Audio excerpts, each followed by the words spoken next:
las universidades nacionales, a través del CIN, del Consejo Interuniversitario Nacional, se han estado organizando para pedir esta ley de financiamiento universitario. Han habido algunos avances, ayer se han reunido y se ha tratado en la Comisión de Educación del Senado de la Nación con Guado de Pedro, hoy con actividades en todo el país, también en nuestra provincia, y es por eso que estamos con Ricardo Coca, secretario administrativo financiero de la Universidad Nacional de San Juan, para hablar un poco más de este tema. ¿Cómo está, Ricardo? Buen mediodía, bienvenido. Hola, ¿qué tal? ¿Cómo están? Bueno, gracias por estar. En este marco de actividades que se han estado desarrollando, ¿no? En la Universidad Nacional de San Juan, primero hacer hincapié y preguntar de qué hablamos cuando hablamos de esta ley de financiamiento universitario. Digamos, ¿cuáles son los principales ejes o ítems que tiene en cuenta este proyecto? Bueno, la gran diferencia con la ley que se aprobó el año pasado y que votó el presidente era que la ley del año pasado era contingente, digamos, era para solucionar el desfasaje que se había producido en el 2024.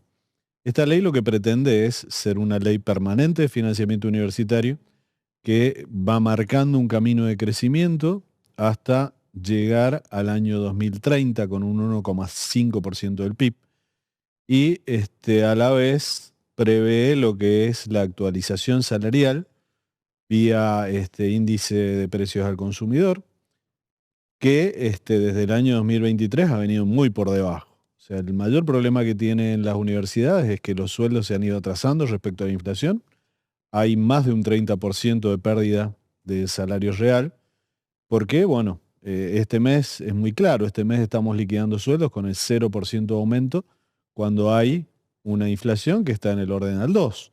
Entonces, todos los meses esto va haciendo que se deteriore el salario de docentes y de no docentes y que sea un problema para las universidades porque muchos migran a buscar otras oportunidades. Entonces, esta ley vendría a dar previsibilidad, pensando que venimos de 2 años sin presupuesto. Este es el grave problema, que tenemos que estar mes a mes viendo qué va a venir, qué aumentos pueden llegar a haber.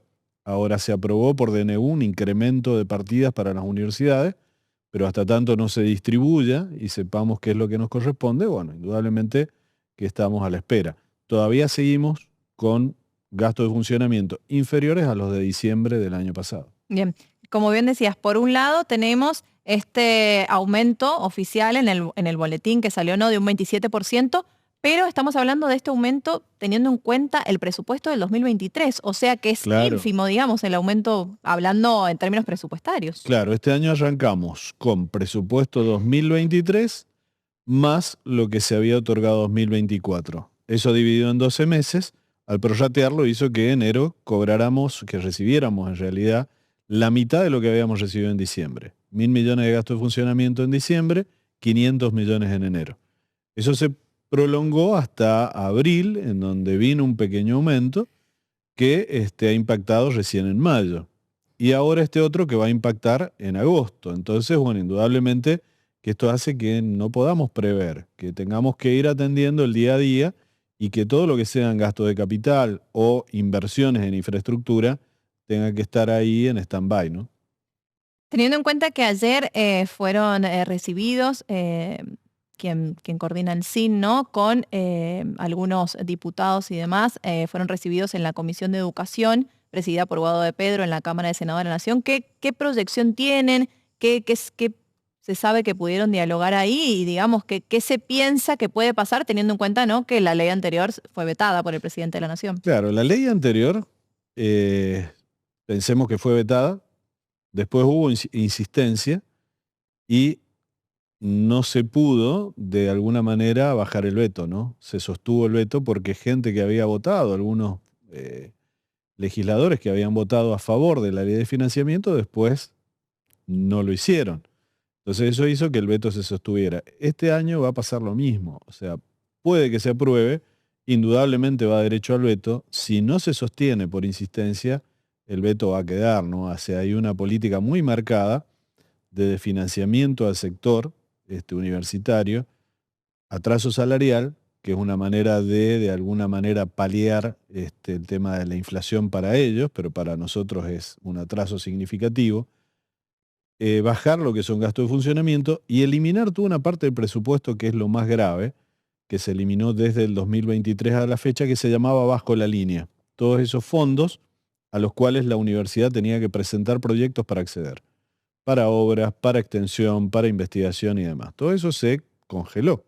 Entonces, indudablemente que de las tres partes del presupuesto, sueldos más bajo, gasto de funcionamiento más bajo y esta parte eliminada, hacen que, bueno, indudablemente el trabajo hacia el largo plazo, que es decir, proyectar gastos de capital, equipamiento y demás, sea lo más complicado. Esto se trataría el próximo 2 de julio, ¿no? Es la fecha prevista, así que bueno, allí habrá que estar muy atentos, pero como digo, sigue un camino que después es bastante incierto. Bien. En el marco de lo que charlábamos de la actualidad de las universidades nacionales, pero en particular de la Universidad Nacional de San Juan, con el deterioro del salario de los trabajadores docentes, no docentes, también cómo afecta la crisis, ¿no?, al sector estudiantil. Nombraste y hablaste de la palabra de migración. ¿Hay personal que está migrando a otros trabajos o que están teniendo que reforzar sus ingresos económicos siendo personal de la universidad? Sí, tengamos en cuenta que, por ejemplo, en la provincia de San Juan, hoy un docente de educación superior, con un radio de alguno de los departamentos, cobra mejor sus horas que un docente universitario. Es decir, que quien puede cubrir sus espacios horarios va a buscar una alternativa de mayor remuneración. Ni qué decir aquellas carreras que son profesionalizantes o aquellas de sectores muy dinámicos, como puede ser el sector minero y demás, en donde no se puede competir. Entonces muchos docentes dejan o muchos no optan por entrar a la universidad en función de esto. Por otro lado, también estábamos hablando de cuáles serían los beneficios, digamos, que tendría la Universidad Nacional de San Juan si se aprueba esta ley de presupuesto universitario. ¿Cómo impactaría si se aprueba esta ley en la Universidad Nacional de San Juan, tanto en los recursos para gastos de funcionamiento, para sueldos? ¿Cómo está distribuido? Claro, primero que habría un recupero salarial para tratar de paliar ese 30% que hemos perdido. Por otro lado, ya habría una previsibilidad porque esa ley estaría fijando un camino de financiamiento y entonces ya en diciembre se podría discutir todo lo que vas a hacer en el año. Piensa que nosotros en diciembre prorrogamos el presupuesto 2023. Después en mayo tuvimos que hacer una nueva distribución presupuestaria con ese pequeño aumento que vino. Ahora tenemos que hacer una nueva discusión acerca de este aumento que va a venir. Es decir, todo el año tenés que estar viendo cómo vas a hacer para distribuir el presupuesto. Esto daría previsibilidad. Es decir, tenemos 100, nos tenemos que manejar con 100 y este es el proyecto que vamos a tener, ¿no? Claro, lo que no se está teniendo, ¿no? Porque van mandando partidas y mandando Claro. partidas y actualizaciones y no sabes cuándo van a volver a mandar, cuándo te vas a quedar sin un recurso, ¿no? Exactamente, mes a mes tenés que estar con eso y las últimas partidas que envían, que las envían generalmente muy sobre fin de año, para todo lo que vos tengas que hacer tenés que hacer procesos de compras o de licitación. Entonces, lo más seguro es que termines generando economías. Y mucha gente te dice, ¿y por qué les quedan economías si dicen que no tienen plata? Y porque tengo que hacer procesos de compra y no me da los tiempos. Entonces, a lo mejor fondos que habían llegado 2024 recién los estamos ejecutando 2025. En ese marco, ya para ir finalizando, ¿cuáles son por ahí las prioridades que tiene la Universidad Nacional de San Juan en relación a sus gastos y cómo está haciendo para sostener esto en este contexto de crisis económica que estamos atravesando? Sí, sigue vigente la emergencia presupuestaria que declaró el Consejo Superior. Eso no se ha levantado para nada porque sigue estando el problema.